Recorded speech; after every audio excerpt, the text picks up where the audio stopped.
Hello dear friends, welcome back to Abhijit Sana Maths. The topic of this video is decision making in C language. Explanation part. Decision making is used to control the flow of the program. Decision making program के flow को control करता है. It helps program to take the decision based on the condition. तो conditions true और false के हिसाब से वो program के decisions लेता है. तो ये one of the most important topic in coding, that is either in C, C++ or decision making is one of the most important topic. Purpose: execute different codes blocks based on the true or false condition. If the provided conditions are true or false, according to that conditions, it has to execute different codes provided. तो जितने भी codes execute करना है वो true और false के हिसाब से ये क्या करेगा, एग्जीक्यूट करेगा. Makes programs logical and interactive. तो ये प्रोग्राम को मोर लॉजिकल बनाता है. Types of decision making statements are if statement, if else statement, if else ladder and switch statement. These are the most important decision making statements used in C programming language. इसका हम थोड़ा सा syntax जान लेते हैं. if statement का first, it execute only the condition is true.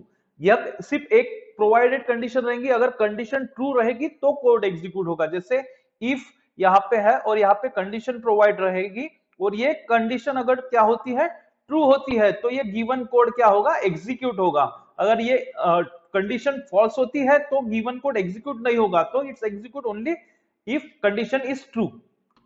इसका एक एग्जांपल लेते हैं. If condition num is greater than 0 then printf number is positive. तो ये कंडीशन अगर ट्रू है, जैसे हमने यहाँ पे नम की प्रोवाइडेड वैल्यू 5 दी है, तो 5 इज ग्रेटर देन 0, तो ये कंडीशन यहाँ पे क्या हो जाती है, ट्रू हो जाती है. जब ये कंडीशन ट्रू हो जाती है तो ये क्या प्रिंट करेगा, द नंबर इज पॉजिटिव. अगर हमने यहाँ पे -5 दिया विच इज लेस देन 0, तो यहाँ कंडीशन क्या हो जाती है, फॉल्स हो जाती है. तो यहाँ पे ये कोड क्या करेगा, एग्जीक्यूट नहीं करेगा. तो इस तरह से इसको हम यूज कर सकते हैं. तो नेक्स्ट स्टेटमेंट है if else statement. Execute one block if condition is true otherwise another. तो यहाँ पे कंडीशन प्रोवाइड रहेगा. अगर ये कंडीशन ट्रू रहती है तो क्या करेगा, ये ट्रू ब्लॉक यानी एक ब्लॉक यहाँ पे कोडिंग देके रहेगा, यहाँ पे वो ब्लॉक को क्या करेगा, एग्जीक्यूट करेगा. अदरवाइज अगर फॉल्स होता है तो वो एल्स पार्ट को एग्जीक्यूट करेगा. तो एल्स पार्ट में क्या दिया है, फॉल्स ब्लॉक. तो कंडीशन क्या होती है, इफ कंडीशन इज ट्रू, तो ये ट्रू ब्लॉक को एग्जीक्यूट करेगा. अगर ये कंडीशन फॉल्स होती है तो एल्स पार्ट में चला जाएगा और यहाँ पे जो कंडीशन रहेगी उसको एग्जीक्यूट करेगा. तो इसको एग्जांपल के तौर पे एग्जीक्यूट करके देखते हैं. If num is greater than equal to 0, अगर हमने 10 लिए जो ग्रेटर देन इक्वल टू 0 है, तो यहाँ पे ये क्या हो जाता है, ट्रू हो जाता है. और ये जब ट्रू हो जाता है तो it will execute print the number is positive. ये नंबर क्या है, पॉजिटिव, इसको एग्जीक्यूट करेगा. फॉल्स स्टेटमेंट को एग्जीक्यूट नहीं करेगा. और अगर हमने प्रोवाइडेड नंबर निगेटिव नंबर है, दैट इज -7 और कोई भी जो क्या होता है, ग्रेटर देन इक्वल टू 0 है क्या, नहीं, तो ये क्या है, कंडीशन फॉल्स है. तो ये फॉल्स है तो ये क्या करेगा, ये वाले एल्स पार्ट को एग्जीक्यूट करेगा, that is printf number is negative. तो इस तरह से ये लॉजिक इसका एग्जीक्यूट होता है. Then next condition is else if ladder. ये काफी मजेदार और बहुत इंटरेस्टिंग और लॉजिकल है. ये एक लैडर के जैसा काम करता है. जितने सारे कंडीशंस है उस हिसाब से हम एल्स इफ लैडर को यूज करते हैं. तो ये क्या करता है, use to check multiple condition. बहुत सारे कंडीशंस अगर है उसको एग्जीक्यूट करने के लिए हम ये एल्स इफ लैडर को क्या कर सकते हैं, यूज कर सकते हैं. तो क्या है, इफ कंडीशन 1 और ये कंडीशन अगर 1 ट्रू है तो ये कोड यहाँ पे जो गिवन कोड है इसको एग्जीक्यूट करेगा.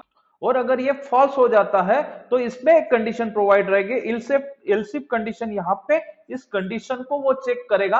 अगर ये भी कंडीशन अगर फॉल्स होती है तो एल्स में चला जाएगा. और ये अगर अपने को कंडीशंस की मल्टीपल कंडीशंस है तो यहाँ पे हम एल्स इफ लैडर को और क्या कर सकते हैं, एक्सटेंड कर सकते हैं. और या फिर अगर नहीं कंडीशन ज्यादा है तो एल्स करके हम नेक्स्ट इसको स्टॉप कर सकते हैं. आखिरी में एल्स के आखिरी में जो डिफॉल्ट ब्लॉक है वो एग्जीक्यूट करेगा. तो इसको एक एग्जांपल के तौर पे लेते हैं. If marks is greater than or equal to 90, अगर 90 है या फिर 90 से ग्रेटर देन है तो ये प्रिंट क्या करेगा, ग्रेड ए. क्योंकि ये कंडीशन क्या हो जाती है, ट्रू हो जाती है, तो ये फर्स्ट यहाँ पे कंडीशन को एग्जीक्यूट करता है.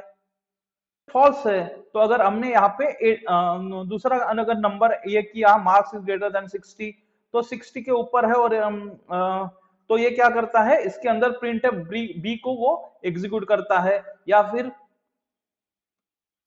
उसके बाद में क्या करेगा, वो एल्स करके ग्रेड सी में वो चला जाएगा। तो इस तरह से वो एलसी लैडर जितने भी सारे मल्टीपल कंडीशंस है, उस तरह से ये एलसी लैडर हम ज्यादा तरीके से यूज कर सकते हैं। One of the most interesting ladder और conditional. Then next is switch statement use when there are multiple choice. बहुत सारे चॉइसेस है, तो उस चॉइस अकॉर्डिंग टू चॉइस उसको एग्जीक्यूट करना पड़ेगा। तो यहाँ पे स्विच यूज करते हैं, यहाँ पे वेरिएबल इनपुट करना है। अगर यहाँ पे केस वन, यहाँ पे हमने वन वेरिएबल इनपुट किया तो यहाँ पे कोड वन एग्जीक्यूट होगा, टू अगर इनपुट किया तो कोड टू एग्जीक्यूट होता है। और अगर वन और टू से कोई डिफरेंट नंबर हम यहाँ पे इनपुट किए तो ये क्या करता है, इस कोड को क्या करेगा, वो एग्जीक्यूट करेगा। इसका एक एग्जांपल लेते हैं, स्विच चॉइस। तो हमने यहाँ पे चॉइस में टू डाल दिया, तो ये क्या करता है, टू से टू पे केस टू में जंप होके सब्सट्रैक्शन करेगा। और अगर हमने यहाँ पे वन इनपुट किया तो केस वन में जंप होके एडिशन करेगा। और अगर वन और टू नहीं है तो वो it will go to default और प्रिंटफ इनवैलिड थर्ड चॉइस को वो क्या करता है, एग्जीक्यूट करता है। तो इस तरह से स्विच को यूज कर सकते हैं। Subscribe Abhijit Sana Maths for basic, intermediate and advanced level of mathematics, physics and coding. Subscribe now, join the learning journey.